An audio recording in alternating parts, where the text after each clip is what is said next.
Hi everyone, it's Melissa, and today I am starting a reading vlog. I have not been able to film a reading vlog in forever, and I really like doing them, so I thought I'd start one today. It's the 1st of March today, so I would really like to participate in March Mystery Madness, which I normally don't participate in this readathon. I'm just in a mood to read some mysteries or thrillers. So I have started a book on audio, The Cutting Season by Attica, Locke. And I'm not very far, I'm like 5% of the way into it, so I don't feel like I'm far enough into it. Like, it's fine so far, but we haven't got into like the meat and potatoes of the story. And I'm about to start the short story collection, 6 Easy Pieces by Walter Mosley. This is like hard-boiled detective, I think, which I used to really be into hard-boiled detective type stories. A few years ago, I got really into them. I read a few and haven't really read any since. So I picked this up years ago at a library book sale back when I was really into detective stories like this, and then just stopped reading them, and this book has been sitting on my shelves ever since. So I am going to give this a try and see what it's like, and I will check back once I've made some progress.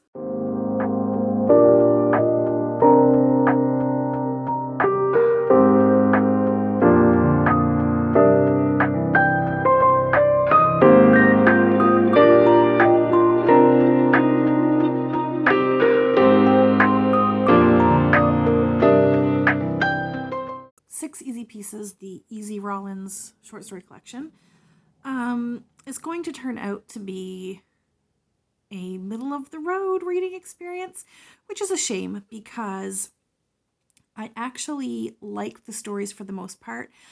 I like that they were all a little bit different. Like, for example, there's an arson case that Easy investigates. There's like a murder case, missing person, like theft, and he's not a detective, but it does have a kind of that hard-boiled detective feel with like the seedy underbelly kind of thing. He had a life on the street. He has contacts in kind of shady places, so he investigates these crimes. But in this collection, Easy Rollins is like trying to live the straight and narrow. He's got a family now, and he keeps getting like sucked back into these cases. The cases were like quite fun to try to figure out and watch him take the steps that he needs to take to solve them. Watch him figure out who he needs to talk to and how he gathers his information. So that was all very fun and enjoyable. However, the male gaze, boy oh boy, and like, yes, sometimes that's part and parcel with these kind of like very masculine type of detective stories or like crime stories, but it was just like a little much considering when it was written too. Like, these stories are set in the 60s, but this book was not written in the 60s. Basically what it boils down to is the depiction of women in these stories is bad. It's real bad. In sections it's actually like kind of icky. It's gross. It's gross. It's so like disappointing because these stories are otherwise really fun to read, and also like I think Walter Mosley is like exploring these crimes in a really interesting way in terms of race. There's a section in here where Easy Rollins kind of thinks about this more directly, but it's kind of woven throughout all the stories. And so it's a shame to see that so strongly explored while the depiction of women is so poor. I still like the stories. I'll probably give this like a 3 because I think the stories are strong otherwise, but I can't give it full marks because it is lacking in other departments. So yeah, that was this collection. I am about a quarter of the way through The Cutting Season by Attica Locke. I will check in when I've made more progress or when I finished that. I'm listening to that on audiobook, and I am going to pick up another physical book. In the meantime, I'm thinking of picking up The Long Dark Tea Time of the Soul by Douglas Adams, which is the second in the Dirk Gently duology. And I've been meaning to read that for years, so I think I might pick that up.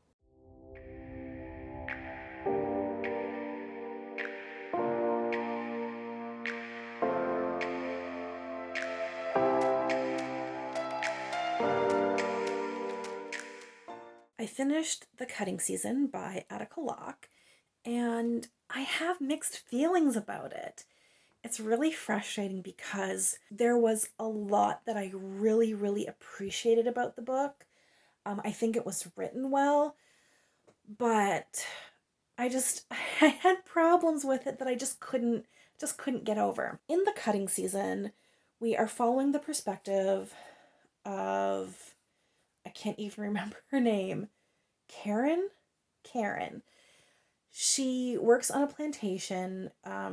She kind of grew up there, and she moved away for a while. Now she's back as an adult. She has her own child, and she's like the general manager, I guess, of this plantation. And it's like a historical site. They do tours, they do weddings, all that kind of stuff. This is in Louisiana, I want to say. And a body is found on the plantation. Someone has been murdered, and it's a migrant worker who works in one of the neighboring cane fields. So there's active farming all around this plantation. So that's the main, like, murder mystery, I suppose, where Karen kind of gets sucked into this crime and becomes involved in trying to figure it out. And this ends up running parallel a little bit to her family's backstory, where her, like, great or something grandfather was enslaved on this very plantation and kind of disappeared, and people think maybe he was murdered. So there's kind of a parallel running there with how Karen is tied to that land and that place and her family history, and then what's happening with this murder. And all of that stuff I thought was really interesting. I like how those stories kind of dovetailed a bit, and I liked how the author was kind of weaving in this historical context to the context of not really present day slavery per se, but this migrant worker was undocumented, and so kind of that issue of the exploitation of, like, cheap labor from migrant workers. And I think that whole element of the story worked really, really well. And so I wanted to like the story a lot more. However, there were a couple of problems I had with it. The first one was that I think it did drag in a lot of spots. I think there were spots that could have been trimmed to make it tighter, because there was also a little bit of, like, a thriller element. I don't think the slow pace of the story necessarily worked in its favor in this case. So that's one issue I had. But the bigger issue was with Karen as a character. I wanted to like her. I wanted to root for her. But oh my god, did she aggravate me to no end. Not just in a way where she's an annoying or aggravating character or an unlikable character. It wasn't that. It was that the decisions she was making often made so little sense, and she's not someone who's, like, dumb or ignorant. She had been in law school. She had to quit because she couldn't afford to keep paying, but, like, she had some experience with law and, like, understood kind of, like, the basics of how the police operate and, like, criminal investigation and evidence and crime scenes. And yet she was making these decisions where I'm like, you are making it harder for the truth to be found, or you were like, you know that, and I don't think this is a spoiler because I think this is just like how mysteries work. You know that the first little bits of evidence they find, or the first kind of clues that they find, or the first suspects that they're suspecting, might not pan out, right? That they're going to have to dig a little bit deeper. And she's doing things to make it so that they are going to end up having only evidence against people who are innocent. And just at every turn, I felt like she was jeopardizing the investigation, and it just made no sense why she was doing that. I mean, she wasn't purposely doing that, but she was making dumb decisions, but she wasn't supposed to be a dumb person. And I found that incredibly frustrating. I found her decisions like not really either in character or not reasonable or not making sense, and they're purely to move plot forward. That brought this down to, I'm going to say probably around a 3, because it wasn't bad. All the other stuff was still good, but that just really hampered my enjoyment of the book. I am going to finish up one more book, and that is The Long Dark Tea Time of the Soul by Douglas Adams. So I am going to finish this, and then I will check back with my thoughts on it.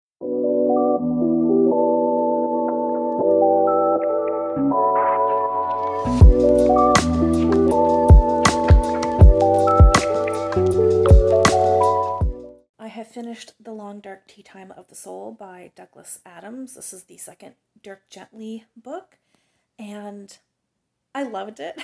I really, really enjoyed it. I still like the first Dirk Gently book more, but this one really sold me by the end. As I was reading it, I was enjoying myself because Douglas Adams's sense of humor speaks to me. So I was really enjoying the humor, really, really funny. However, I kept comparing to the first Dirk Gently book, which I don't think is necessarily fair, and was kind of wanting or expecting, I should say, a sci-fi element to appear. And then it became apparent partway through the book that this is not science fiction, this is indeed fantasy.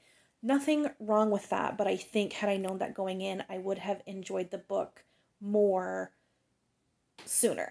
So just to put that out there, that if you've read the first one and you're expecting this one to be the same, it's not in terms of genre. So if you're not into fantasy, like this one has gods in it, basically. But I won't say much more than that about the actual plot. Like the first book, there are lots of different bits of the story that are thrown out at you, little details that don't seem important, that all get brought together at the end, which is the point of this whole character. He's a holistic detective, meaning he solves mystery based on the interconnectedness of everything. And so it primes you for the story getting kind of ridiculous, where by the end, all sorts of things that are not connected will all be connected. And that to me is the most fun part. I love the ending of the first Dirk Gently book. I loved this ending. By the time I got to the end, I was like, oh, this was all the confusion I was feeling throughout, because it is confusing, and like there's a lot of just stuff thrown at you where you're like, what's the point of this? Like, it all comes together in the end. It's not exactly straightforward. I had to go back and reread portions of this to figure out what the heck had happened. I had to do the same thing with Dirk Gently's Holistic Detective Agency, the first book, because it ended and I was like, I'm not sure what just happened. And I felt the same here. I like understood parts of it, but I wasn't really understanding what exactly Dirk Gently had solved and like how he solved it. But I reread portions and like cobbled together some things and like I figured it out. And I don't find that particularly frustrating because it's just really satisfying the way Douglas Adams wraps up these stories. And also, even if I didn't understand the ending, the humor just speaks to me in a way where even if the ending was completely nonsensical, I would still enjoy myself. So yeah, I would still give this 5 stars along with the first Dirk Gently book, although I like that one more. I think this one is still 5 star category for me. So very much enjoyed that experience. That is the end of my March Mystery Madness reading experience. I think I am going to switch gears for the rest of my reading in March, but I had a great time with this book, especially. Please comment below if you have opinions on any of these books. If you've read any other Attica Locke that you would recommend, I would be interested in that, since I had kind of a middling experience with the cutting season, but I think I might enjoy a different story or different characters. I would love your opinions on other books if you've read them. And yeah, that's all for now. Thanks so much for watching, and we'll chat soon. Take care. Bye.